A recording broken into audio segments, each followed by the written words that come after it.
What's going on, YouTube? It's your boy Termy Wormy, and I unapologetically love Robin Hood.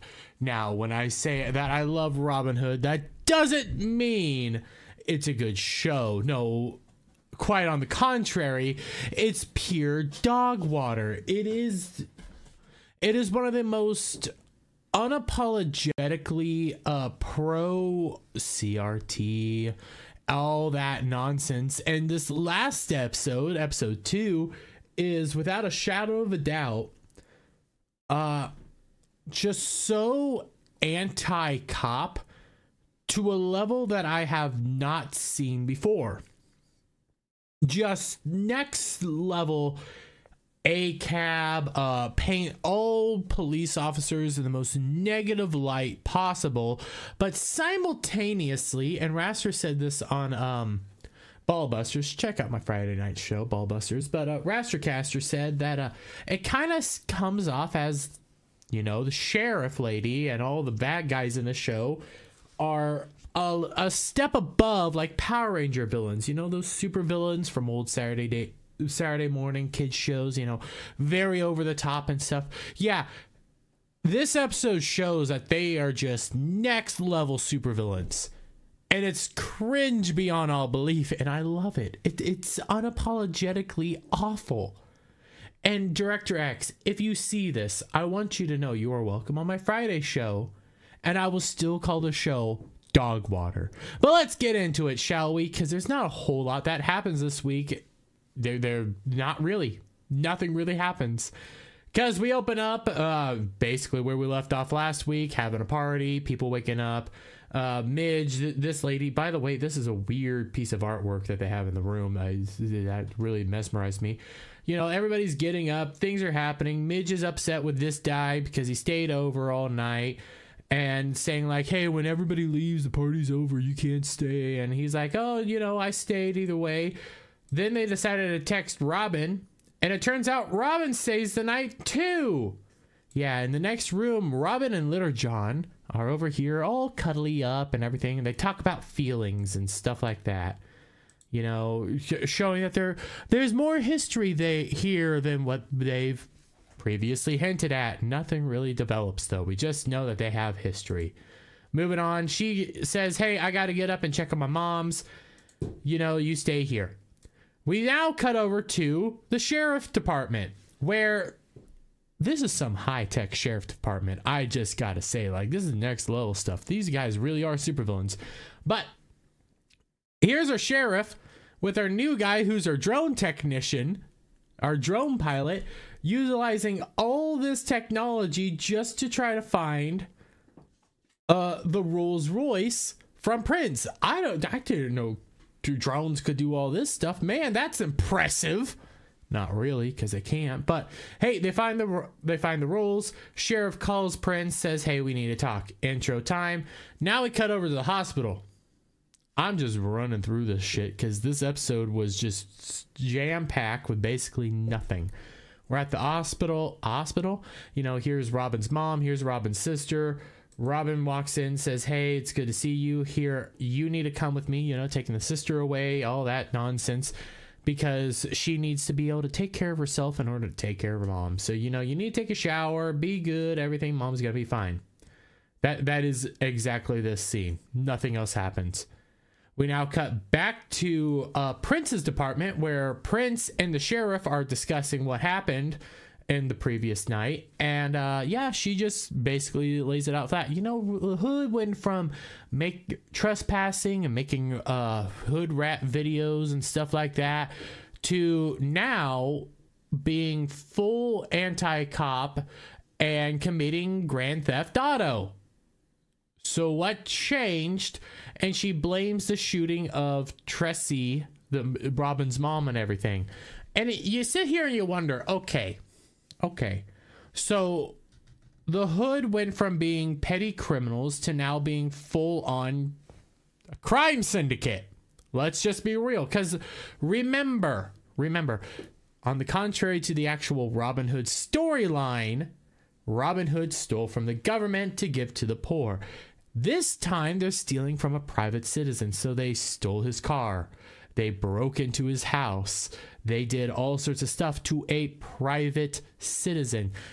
The hood is nothing more than criminals, and the sheriff is doing the right thing and trying to figure out how does she crush them, because they're criminals. She's doing the right thing. She might be doing the wrong way of doing the right thing, but she's doing the correct actions. Anyways, they're talking back and forth saying, hey, we need to get in there. We need to stop this. We need to figure out what's going on with the hood. And, you know, they're starting to plot together. You know, they're doing what they do. And then randomly, Prince's son walks in. He simply asks, hey, you know, when the sheriffs come around, are they going to be, you know, checking for DNA in all of our rooms? Because he's a hoe. Sheriff asks him a simple question. And I'm focusing on the scene, even though it's not a super serious scene. Like, doesn't actually impact the story at all. But I am focusing on this for a reason. She asks, hey, how did they get their key card your key card in order to get into everything? Prince's son says, I don't know, because I have dozens of them. I didn't know I was missing one. When Prince finds out his son has dozens of these cards, and his reasoning was because he sleeps around a lot and sometimes he has to dip before he can gather everything up, he freaks out. And they're doing this whole moment where Prince is like overreacting to the fact that his son is irresponsible and has a buttload of key cards that get access to their house all throughout the city. And he's throwing all the cards on the ground, gives him one back, says, this is your last one. If you lose this, you're out of the house. No, that's the correct answer there. Prince should be mad that his son is doing this. But hey, you know, we have to establish that Prince is a bad guy, even though what he's saying is 100% the correct answer. Like, what? Are you kidding me? That's the right move. Okay, so then it all ends up with Prince saying you gotta go in there and get everything you need. So now we cut over to Sherwood, where Robyn and sister are going back to the apartment. Robyn simply says, hey, you really need to take a shower because you smell. You know, doing the sister stuff. Hey, take care of yourself, you know, take a shower. You got to do that. They get close to the apartment where they find a mural for Saint Tressie, Robyn's mom, the caretaker of everybody. And as they are about to get in, little Mexican boy, Spanish boy, I don't know, other brown boy, because all the good characters are minorities. I just got to point that out. Other brown boy comes up and says, oh, I didn't know you guys were back. Here, have more flowers. And it turns out sister and brown boy know each other. And sister is like, oh my God, he's so cute. We need to go do something. So they're all bringing some of the flowers in and stuff like that. And Robyn simply says, hey, you know what? He's cute. You should go out with him. She's like, no, I shouldn't do that. I need to be here. And Robyn says, show this girl a good time, not too good of a time. And they leave. Now, can I remind you, she was calling her smelly and stuff just the moment prior. So she sent her sister out on a date while she smells like trash. Okay, that makes sense. Anyways, they go out on a date. Then we cut over to the Sherwood Auto Shop. This is the place where Midge, the creamier, you know, the more caramel looking girl works at. And this is their like private spot. So all the crew's there and they're discussing something outright stupid and idiotic. The dude here wants to get like an amp and hire an intern to carry around all this information because they have all this new money that they got because of chopping up the Rolls Royce and selling off the parts. I don't remember what she wanted, and Little John saying, no, we shouldn't spend the money yet because, you know, it's bad. It ends up boiling down to everybody's wondering when the next job is. You know, when are we robbing again? When are we doing this gangsta stuff again? And Robin's like, wait, what? We're doing this again? What the hell? No, what we're going to do is we're going to spend the money on the block party that's coming up, Lionheart Day. And that's how we're going to do all this. That's the right thing to do. And I'm blowing through this simply because, again, everybody on this team, except for Robyn this time, are way too eager to continue being criminals. This isn't like Robin Hood. Okay, Robin Hood was a criminal. Okay, Robyn was a criminal back then. But the difference again is he was trying to steal from the government to give the people back their taxes, give the people back what the government was wrongfully taking. Okay, he was a criminal, but he did the right thing there. And this situation, they're just full-blown criminals. There's nothing good you're doing. You're stealing now from private citizens. You're actual criminals. The cops are coming down on you for a rightful reason, and you're out here like, no, this is unjust, this is wrong. You guys are actually breaking legitimate laws that aren't that hard to follow. This isn't like, hey, this isn't a tyrannical government coming down on you. No, this is a private citizen that you are terrorizing, and it gets worse in this episode. Anyways, yeah, Little John looks at this ring as something to deal with Lionheart. I don't know. So, Robyn's now on the street, randomly walking around. You know, I don't really know what's going on, but she ends up popping into lawyer lady Marion. You know, Marion, the person that gets with Robyn. Anyways. They start talking, saying, hey, I was trying to get up to your apartment, nobody's home. Robyn's like, yeah, we're all out right now, and talking about how, hey, it's gonna be hard to, you know, win this, but we got time. And as they're all chit-chatting, army of police and the sheriff show up. Not joking, an army of police and the sheriff shows up. Sheriff asks tech dude, how's your service here? He responds with 555, don't know what that means, as they scroll up to basically an army of drones scouting the place. We have established now that the cops are now supervillains because they have an army of cops, they have an army of drones, and they're gonna surveil and capture the entire place.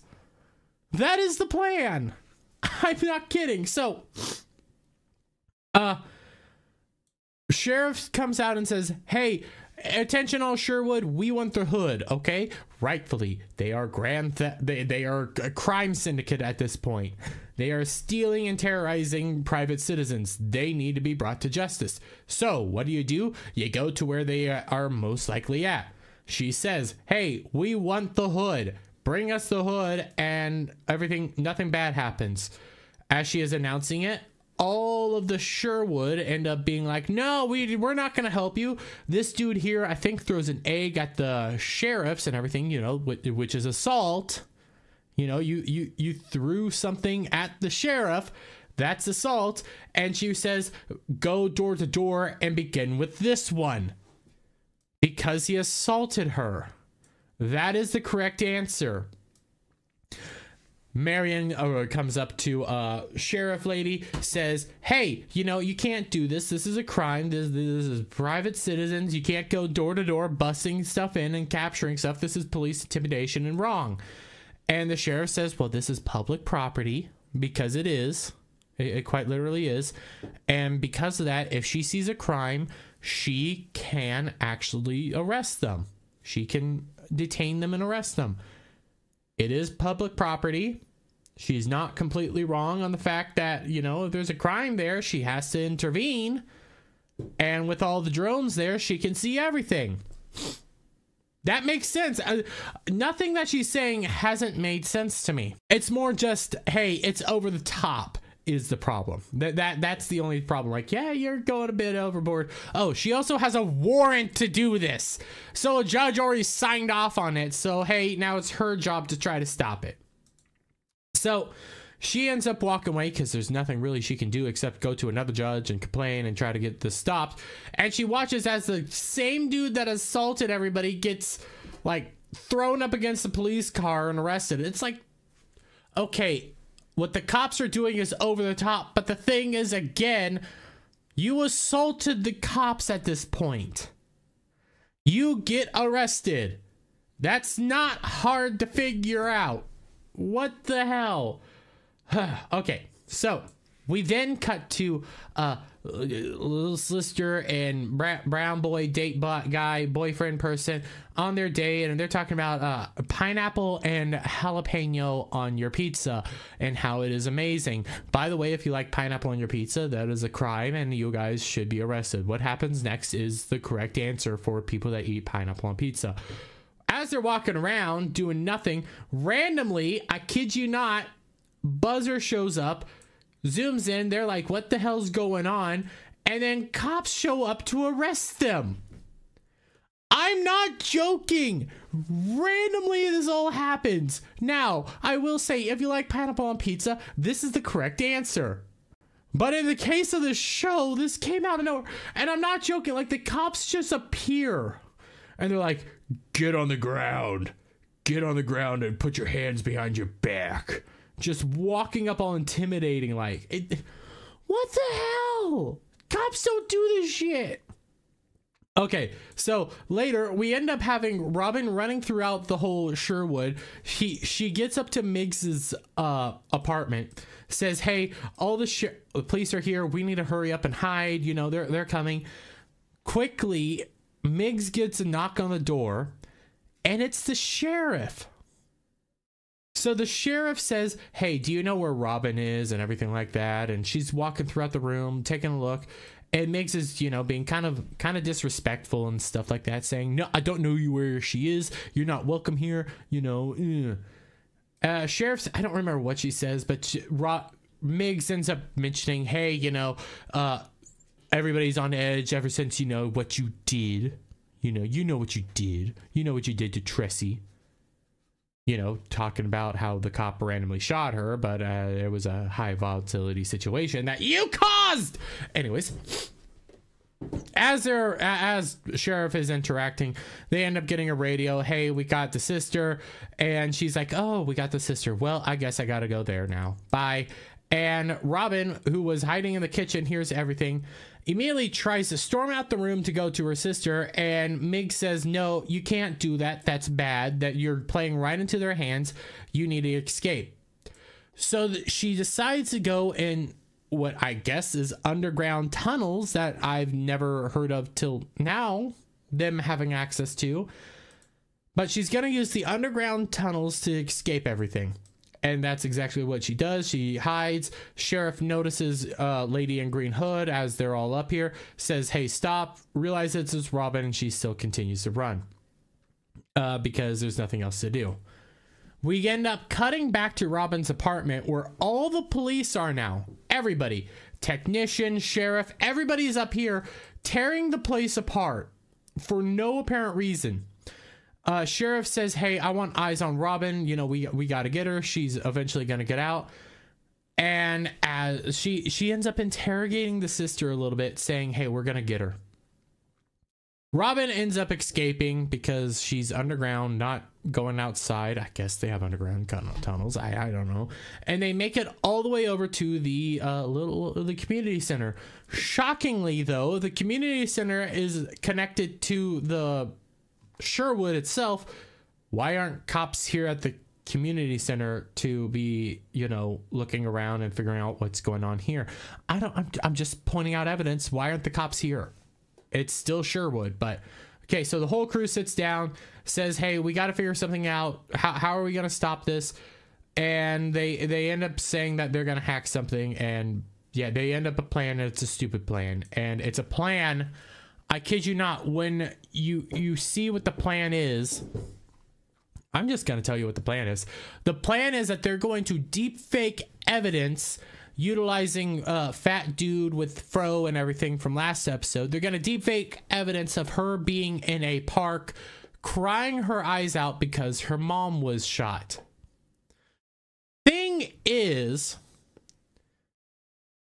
in order to get said evidence, you would already need to know that there is a perfect area where a camera is in order to figure out that, you know, there's somebody that looks just like similar enough to you that you can deep fake your face on. You don't know that that exists at this point. I don't know if that exists. You're just assuming it exists. That's the whole problem with this thing. That's the whole problem with all these plans. You're just assuming that stuff's gonna work, and it happens to work. That's the entire problem. So, moving on, they say they have a plan. Okay, they go on.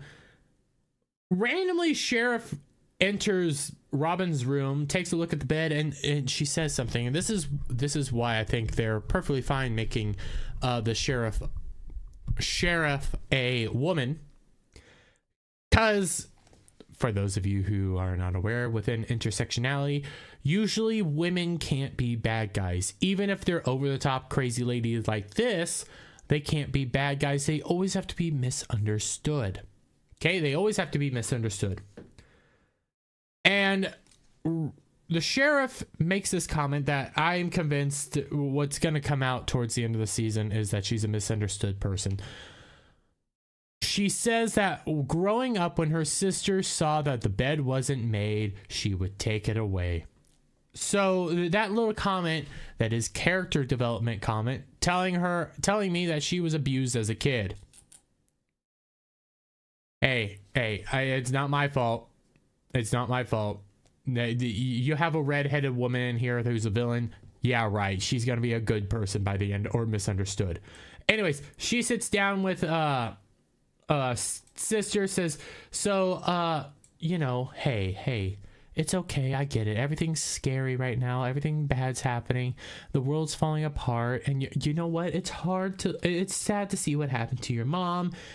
I understand it. And also, it's probably hard for Robyn to live in the shadow of her mom, you know, fighting so hard to protect this place. And Robyn probably is trying just as hard. And there's this weird moment where I'm also convinced that Sheriff Lady is probably doing something weird, because she randomly puts her hand on young sister's knee.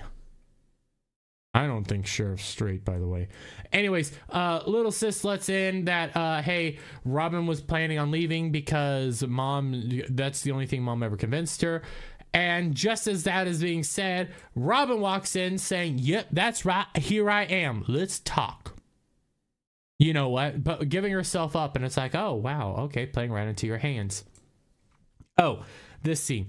This is a shit scene. I can just run right through it. Prince shows up to the mom to basically try to make amends, saying, hey, I'm sorry this happened to you.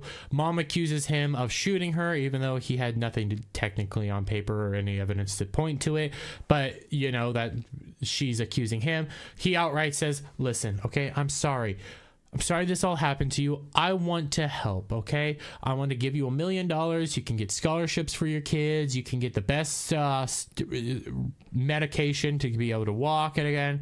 This is all I want to do, and all you have to do is, you know, let me buy Sherwood back.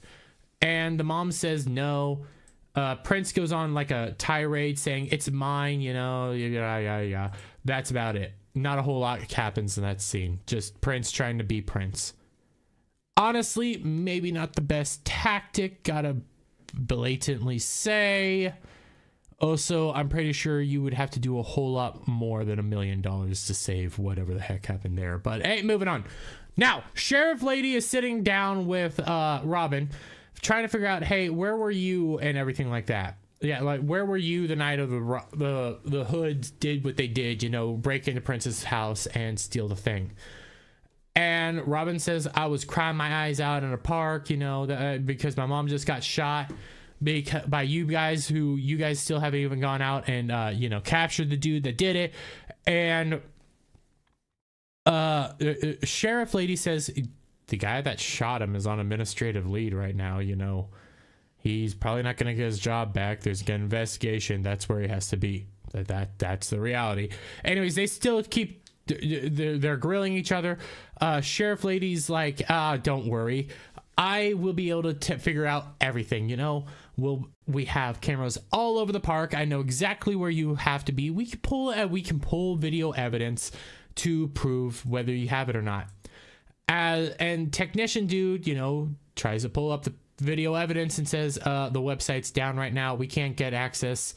But we can go in there and pull it from the server itself. So that's what they're going to do. Sheriff Lady agrees with it, says, hey, get comfy because we're going to be here for a while. We now cut over to where the servers are. I kid you not. This is the plan.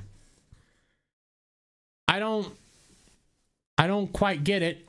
I don't know why this is what they're doing, but the crew rolls into this random tech place with all the security place, and this is all they're wearing. This is what they're wearing, and this is pretty much good enough to pass as repair people. So walk up, ask receptionist lady, hey, you know, we have a work order here, we got to go do some work. She says, I've never heard about this. And dude uses his silver tongue to try to get in, and dude right here, uber freaking simp, uber simp, because as they're talking back and forth and they figure out you know, an individual that is a perfect match for everything, the dude says, lady says, yeah, this dude was a bad guy. He only got the job because of his daddy. And he once said, my ass looks better in a pencil skirt. And right here, dude gets all upset and goes like, where is he? I'm going to kick his ass. And Little John has to tap the thing to, you know, bring him back and stuff. Says, oh yeah, hey, don't let them all grind you down. Move on. And Little John just criticizes him, saying, hey, we're here to do a job, not get married. And the dude says, hey, it's not my fault you can't get married. We end up cutting back to Robyn's apartment, where Sheriff starts, you know, humming the tune to Robyn, to like the Robin Hood thing, you know, whatever. And she just asked Robyn, hey, you know that you like that song? You like the Hood song? Can you sing? Are you musically inclined? And Robyn responds, you know, you can't really blame the kids here for be looking for rappers here. Everybody here was able to rhyme before they can walk. Everybody's musically inclined here. We end up finding out that Robyn's dad was a wannabe rapper, like probably several of them, and herself included. The stuff just keeps moving on. Not a whole lot happens. Cut back here. I'm not even going to deal with this part because it's just Mig and Fat Dude talking about anime and stuff. They get inside to the server room. They open up the correct server. They get in, and now they find the perfect video. Again, I already told you what the plan was. Robyn was going to say that she told the sheriff, hey, I was at the park crying. Sheriff says, hey, we have cameras all over there. We will be able to find you there. So your goal is to hope that there's a video of somebody there that looks decently enough like you that you can actually put your face on. In order for your plan to work, everything just has to happen that way. This is all contrived. There just happens to be a video like this. You don't know that there's a video like this or not. You just find the video. It just is there. You're just lucky. Everything here is pure luck. This is not creative writing. This is shit. Okay, so they start doing a deep fake. Sheriff lady now even lets on, hey, why does she have a problem with Sherwood? Because when she was a rookie, this was her beat. And back when she was a rookie, she was here every single night, busting up drug dens, domestic disputes, and homicides more than once. So, okay, that was her when she was a deputy. Now she is the sheriff. Maybe, just maybe, that explains a lot on why she does what she does and why she has such a negative opinion of you know, Sherwood. Maybe, hey, the projects is a bad place and we should actually be watching this because bad things happen. I don't know, just a thought. Well, Robyn says, hey, none of that's happened ever since Sherwood died. Not Sherwood, Lionheart died. You know, ever since Lionheart left, everything's been fine. And, you know, Sheriff says, oh, yeah, it's because of your Saint Trissy, you know, your mom, this wonderful person that fights so hard to be here. But why would you want to leave then? And they don't really build on that. So now they're all sitting down. They're busting. These two are busting Little John's balls about staying over with Robyn. The stuff's going on, yada, yada, yada. Eventually, they have to end up hiding because there are people coming. And guess who it is? It's receptionist lady and white cop from episode 1. You know, going around with minority crazy cop. And they're just talking back and forth. He's saying, hey, take me to the server. And then he's also venting about, hey, what he has to deal with now. You know, he didn't know his partner was a crazy person that was going to be trigger happy. He didn't know all this stuff. Now he's getting all the shit jobs. And receptionist lady is being kind of a bitch and just saying, okay, yeah, here it is. Is this going to take long? You know, we gotta, it's my break, okay? And he randomly, he hears something, you know, there's a sound. She's like, it's probably just the AC, you know, we have to keep this place really chilly. He says, shh, he's gonna investigate, walks around, tries to investigate, finds out that there's nothing there, and, you know, gets a thing, turns around, says, hey, you know, if you want, we could, talking to you was really nice, if you want, we could go do something. She said, just shoots him down. No, bye. That's that. I'm pretty sure that was supposed to be like a comic or an intense scene or whatever. All I got was a scene where they're shitting on the one white cop again. I'm not kidding you. It's the same cop that got kicks in the checks last time. Now he's being demeaned by a chick. It's just bad. Anyways, it turns out that the crew hid in here. Dumb joke moment, whatever. Moving on. They get the hard drive. They search the hard drive. They end up finding the video there, deep faked in time. Robyn right here, all good. Robyn says, so we good? Can you leave? Sheriff says, nope, can't leave. We still got plenty of suspects. You can leave your apartment now though, because it's gonna take us time. Okay, I'm gonna stop here for this scene real quick, because they just have this scene here. Thing happens and they run way too far over this. So you have Tug here, the fat dude here, Afro dude over here, you know, saying, hey, it's time. It's time to make herself better. He pulls up a razor blade, has his arm here, and he's about to cut himself. Doesn't do it, and he stops because Carmel lady and Robyn come in saying, hey, stop, don't do this. And he's like, oh, calm down. Okay, it's not what you think. Star Shard said it's perfect time to do you know, and do improvements. Shows that he numbed himself up with Novocaine and he was gonna put a new implant in. And they're like, okay, well, plan works. Hold up, wait a minute, something ain't right. Okay, you're just jumping over the fact that dude was about to just carve himself open in your own place in order to shove an implant in. You're just jumping over that.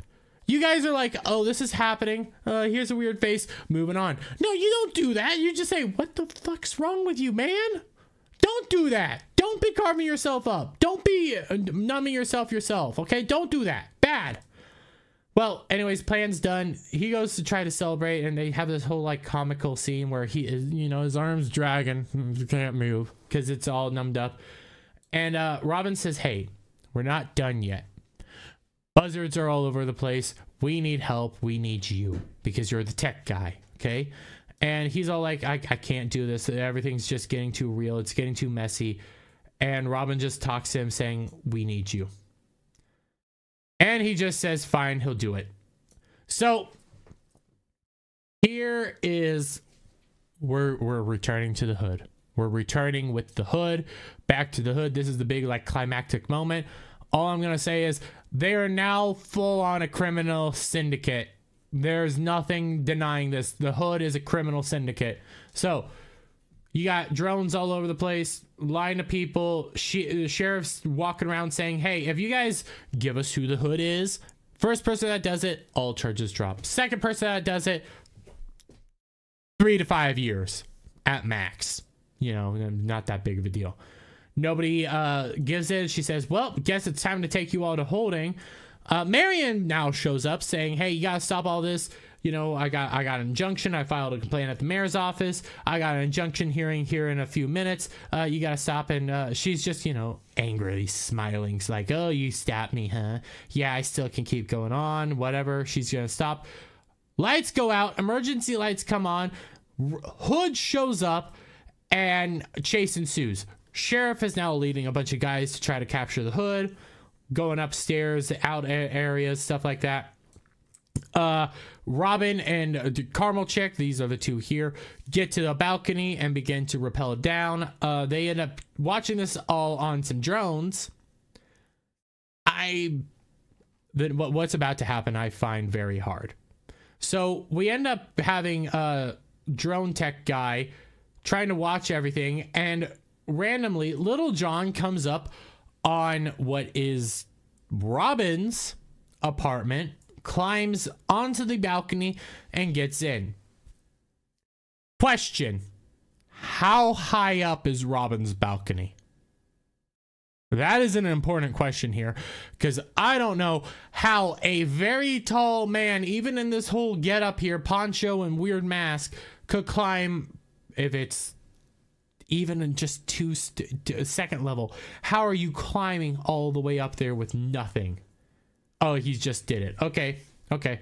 That's cool. So he gets in here and he assaults the guy.